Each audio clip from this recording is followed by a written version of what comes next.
प्रिय बच्चों, आइए आज आपका पुनः स्वागत है आपके YouTube channel read and learn with Ranjeet Kumar में। आज हम लोग प्रिय बच्चों कारक परिचय आपकी वर्कशीट जो कक्षा 8वीं संस्कृत की है उसका कंप्लीट सॉल्यूशन देखेंगे। आज हम लोग यहाँ पर कारक परिचय के बारे में जानेंगे।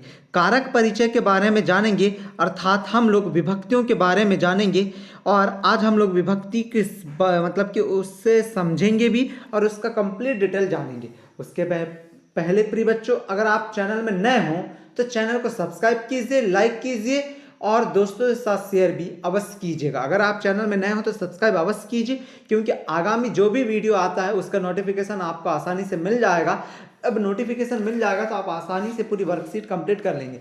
और एक खास बात, अगर आपको इसकी पीडीएफ चाहिए तो आप टेलीग्राम चैनल को ज्वाइन कीजिए। नीचे डिस्क्रिप्शन होता है, वहाँ पर क्लिक कीजिए। जहाँ पर डिस्क्रिप्शन लिखा है वहाँ पर आपको एक लिंक मिलेगी, उस लिंक को क्लिक कीजिएगा और वहाँ पर ज्वाइन हो जाइएगा। जैसे ही आप ज्वाइन हो जाएंगे तो आपको जो भी पीडीएफ है चाहिए वो वहाँ से भी आप प्राप्त कर सकते हैं। तो बच्चों चलिए हम लोग चालू करते हैं आज का हमारा वीडियो कारक परिचय। तो आप सब्सक्राइब अवश्य कर लीजिएगा चैनल को। आज हम लोग कारक परिचय के बारे में समझेंगे। यहाँ पर कारक परिचय संबंधित कुछ जानकारी दी गई है। यहाँ पर देखिए, कर्ता कारक, कर्म कारक, करण कारक, अपादान कारक, अपादान कारक षष्ठी विभक्ति है। फिर संबंध कारक है एक, यहाँ पर थोड़ा गलत छप गया है।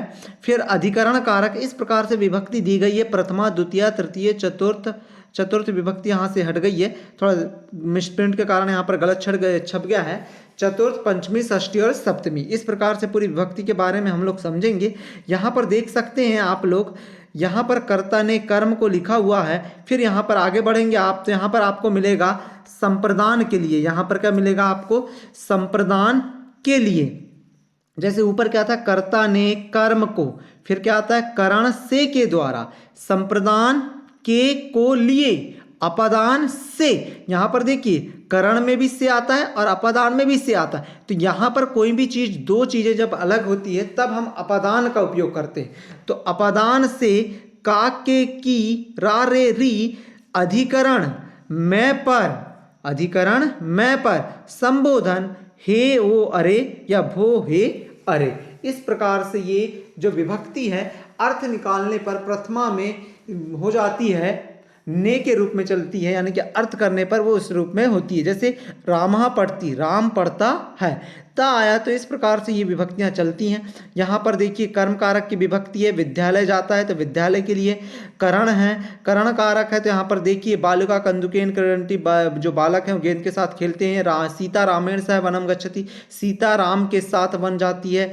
इस प्रकार से यहाँ पर चौथी, पांचवी, षष्ठी, सप्तमी आपको दी गई है विभक्ति। आप पूरा कंप्लीट कर लीजिएगा। मैं यहाँ पर ओनली आप लोगों को वर्कशीट करा रहा हूँ, और डिटेल चाहिए तो आपको पता है हमारे चैनल में सभी वीडियो रखे हुए हैं, आप वहां से विभक्ति को पूर्णतः समझ सकते हैं। पर आपको करना क्या है, आगामी वीडियो के लिए चैनल को सब्सक्राइब करना है, क्योंकि आपको गणित, अंग्रेजी, हिंदी, संस्कृत, विज्ञान, सामाजिक विज्ञान और यहाँ तक कि आपके आगे वाली कक्षाएं, आप पीछे वाली कक्षाएं जो भी हैं, सभी के वीडियो हम लोग बनाते हैं। मतलब पहली से लेकर हम लोग 12 तक के वीडियो कंप्लीट करते हैं, कोर्स कंप्लीट करते हैं। और जैसे आपके परीक्षा संबंधित पेपर हो, चाहे टाइम टेबल हो या कोई जानकारी आती है, कोई भी जानकारी रहती है, उन सब की जानकारी हम आपको प्रोवाइड कराते हैं। ठीक है बच्चों, चलिए यहाँ पर 8वीं क्लास के हम वर्कशीट कर रहे हैं संस्कृत की। तो यहाँ पर वर्कशीट देखिए, पाठ्य सामग्री एवं अभ्यास कार्य।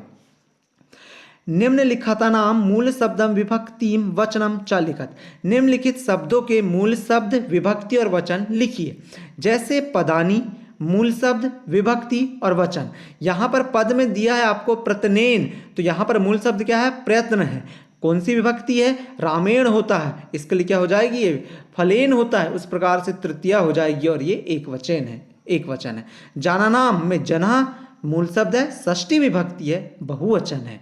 सद्बुद्धि, सद्बुद्धि मूल शब्द है, द्वितीय विभक्ति है और बहुवचन है। युद्धे, ये सप्तमी विभक्ति। कभी भी ऐसी विभक्ति जहां एक ही मात्रा लास्ट में लगी दिखी ना, आप बेझक होके सप्तमी विभक्ति लगा दीजिएगा और एक वचन लगा दीजिएगा। और यहाँ पर मूल शब्द क्या है, बुध है। धीरा में धीरा मूल शब्द है, षष्ठी विभक्ति है, एक वचन है। ग्रीन, ये ग्रीन में आप देखें गिरी है और द्वितीय विभक्ति बहुवचन है, हरी हरी हरिया हरीम हरी हरीण, ऐसा जो हरीण जो विभक्ति होती है ना उसी की हरी की गिरी के रूप में चलती है। फिर यहाँ पर देखें विज्ञा, विज्ञा का विज्ञान द्वितीय विभक्ति है, बहुवचन है। कठोरहा, कठोर प्रथमा विभक्ति एक वचन है।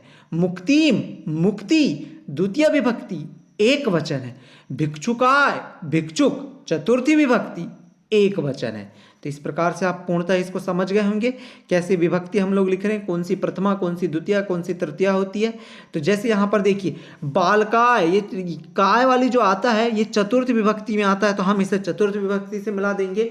सूर्या, सूर्या मूल शब्द टाइप का ही शब्द है, इसके लिए क्या हो जाएगा, प्रथमा विभक्ति हो जाएगी। ठीक है, फिर आगे देखिए गतिम, गतिम जो है हमारी जो विभक्ति है वह द्वितीय विभक्ति, ये आ जाएगा हमारे गतिम में। और पुस्तकेन, यहाँ से दिख रहा होगा आपको, पुस्तकेन तृतीय विभक्ति है। अस्वात, अस्वात नाम से ही लग रहा है कि ये पक्का हमारी कौन सी विभक्ति है, पंचमा विभक्ति है। देशस्य, ये पक्का आपको षष्ठी विभक्ति लग रही होगी। ठीक है, ये पंचमी विभक्ति है, यहाँ पर आएगा। और देशस जो है वह षष्ठी विभक्ति है। ठीक है, लोके, लोके सप्तमी विभक्ति है। और भो देवेंद्र, ये क्या प्रकार का संबोधन है। तो इस प्रकार से पूरी विभक्ति को आप मिला लीजिएगा। हमने देखिए इस साइड आपके लिए बहुत अच्छे से समझ आए करके नंबरिंग वाला लिख दिया है। ठीक है, तो आप इसको देख लीजिएगा। अब नीचे देखें, नीचे क्या कह रहा है, निर्देशः निम्नलिखित श्लोक को ध्यानपूर्वक पढ़कर प्रश्नों के उत्तर लिखिए। रामो राजमणि सदा विज्यते रामम रमेशम भजे। अब क्या करना है, हमें ध्यानपूर्वक श्लोक को पढ़ के नीचे लिखे प्रश्नों के उत्तर देना है। तो उपर्युक्त ये जो एक बार पढ़ लेते हैं, चलिए। रामो राजमणि सदा विज्यते रामम रमेशम भजे, रामेणाभ्येता निशाचर चमु रमाय तस्मे नमः, रामानास्ति परायणम परतरम रामस्य दशो अहस्यम, रामे चितलया सदा भवतु मे हे राम माम पालय। तो देखिए उपर्युक्त श्लोक में आए हुए विभक्ति युक्त शब्दों को छाटिए और चुनकर लिखिए। यहाँ पर देखिए, यहाँ पर मैंने जो अंडरलाइन आपको दिख रहे होंगे, जैसे रामो, रामम, रामेण, रामाय, रामान, रामस्य, रामे, रामः, ये क्या है, सब विभक्ति युक्त शब्द हैं। और आप ये इन विभक्ति शब्दों को लिख लीजिएगा। ठीक है, ये विभक्ति युक्त शब्दों को लिखना है आपको। जैसे यहाँ पर देखिए हमने ये लिख दिया है पूरी विभक्ति राम की, है ना। अब छाटे विभक्ति शब्दों को प्रथमा से सप्तमी तक क्रम में लिखकर उन्हें प्रयुक्त विभक्ति का नाम लिखिए।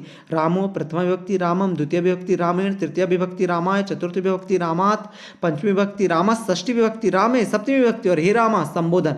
यहाँ पर देखिए हमने बहुवचन पहले में लिख दिया था, लेकिन हमें नहीं पूछा है, इसके लिए हमने यहाँ पर बाकी में नहीं लिखा है। ठीक है, आप इस प्रकार से पूरी विभक्तियों को लिख लीजिएगा इनको क्रम से, और फिर इधर विभक्ति युक्त जो मतलब कि विभक्ति कौन सी है, प्रथमा द्वितीय है, वह बता दीजिएगा।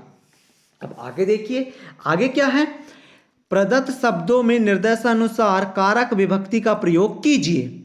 शब्द जोड़े जाने वाले निर्मित शब्द कारक विभक्ति नाम। फल का तृतीय विभक्ति लिखना और एक वचन तो फलेन होता है।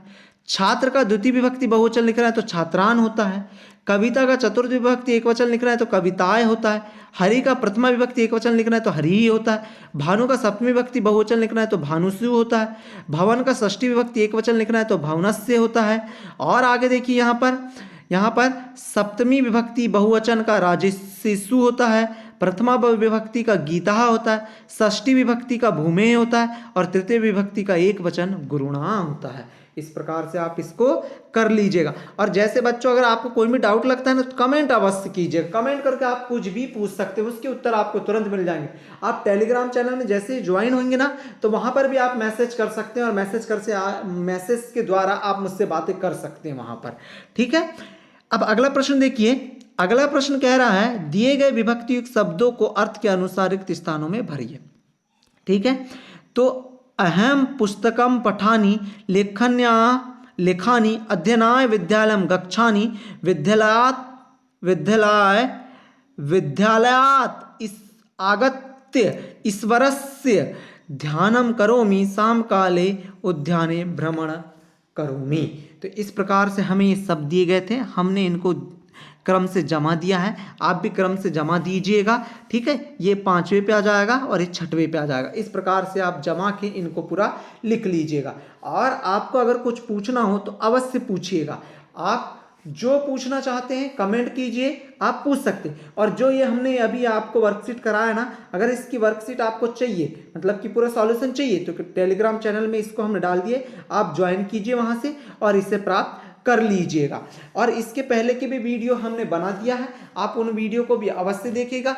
और आपको अगर कुछ डाउट लगता है तो कमेंट अवश्य कीजिएगा। पर प्रिय बच्चों, हमारे लिए आप ये कीजिए कि अगर आप चैनल में नए हो तो सब्सक्राइब अवश्य कीजिए, सब्सक्राइब कीजिए। वहां पर नीचे देखिए, आपको जहां वीडियो के नीचे साइड में आपको लाल बटन दिख रही होगी, लाल को दबाइए, फिर वहां पर सब्सक्राइब लिखा आएगा तो यस कीजिए। उसके बाद बाजू में आपको घंटी टाइप में बेल आइकन नजर आएगा, उसे क्लिक कीजिए बच्चों। और उसे क्लिक करने के बाद वहां पर ALL आल लिखा आएगा, उसको क्लिक कर दीजिए, जिससे मैं जो भी वीडियो डालूं तो आपको आसानी से मिल सके। तो ठीक है बच्चों, हम मिलते हैं अब अगले वीडियो में। Thank you for watching student.